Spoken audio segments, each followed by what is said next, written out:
Il a été dit au peuple de Dieu autrefois, apportez à la maison du trésor toutes les dîmes, afin qu'il y ait de la nourriture dans ma maison. Mettez-moi de la sorte à l'épreuve, dit l'Éternel des armées. Et vous verrez, si je n'ouvre pas pour vous les écluses des cieux, si je ne répands pas sur vous la bénédiction en abondance. Malachie 3,10. La parole de Dieu demeure toujours la même aujourd'hui. La vie normale d'un chrétien, c'est une vie bénie, et le travail d'un chrétien est aussi un travail béni.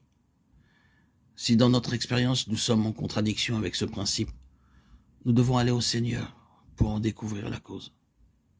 Avec le temps qui passe, il devient de plus en plus évident que certains frères jouissent de la bénédiction du Seigneur et pas d'autres. Il ne nous appartient pas d'être juges en la matière. Mais au cours des années, cela est devenu tellement évident que nous savons d'avance que si tel frère accomplit un ministère, il y aura certainement du fruit, et que si c'est un autre frère qui l'accomplit, il n'y en aura pas. Nous pouvons préjuger du résultat final dans chaque cas. La bénédiction du Seigneur n'a rien d'arbitraire. Elle résulte d'un cheminement spécifique et se soumet à certaines conditions.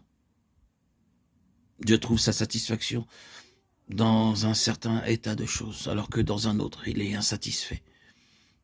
Il a ses propres raisons pour choisir une personne et pour en délaisser une autre. Si quelqu'un ne reçoit pas sa bénédiction, c'est qu'il y a une cause bien précise. C'est pourquoi si la bénédiction ne se manifeste pas, allons devant le Seigneur et demandons-lui de nous montrer l'obstacle. Si cette question saisit notre cœur, il y a de l'espoir pour l'œuvre future. Sinon, l'avenir est sérieusement compromis. Nous devons aspirer à vivre le restant de nos jours sur cette terre en nous attendant sans cesse à la bénédiction divine. Rien d'autre ne peut autant et de manière aussi vitale affecter l'œuvre, car c'est uniquement cela qui produit du fruit. Je suis tout à fait conscient que nous avons chacun nos propres faiblesses. Dieu passe par-dessus certaines d'entre elles, mais pour d'autres, il ne les tolérera pas et tant qu'elles demeureront, il n'accordera pas sa bénédiction. Soyons donc alertés lorsque nous ne sommes pas bénis et ne persistons pas à vouloir ignorer certaines faiblesses dans nos vies. Nous ne cherchons pas à en être libérés. Nous ne pouvons pas nous libérer de nos limitations, mais nous pouvons nous appuyer sur la grâce de Dieu afin de pouvoir nous tenir continuellement dans le courant de sa bénédiction.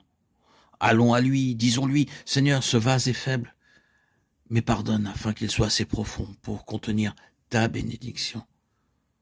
Nous nous livrons à ta miséricorde et croyons que, malgré notre faiblesse naturelle, nous serons délivrés de toutes les faiblesses qui nous empêcheraient d'être des vases pour contenir ta bénédiction.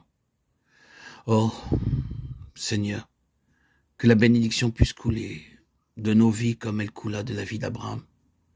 Puissions-nous vivre dans le courant de sa bénédiction.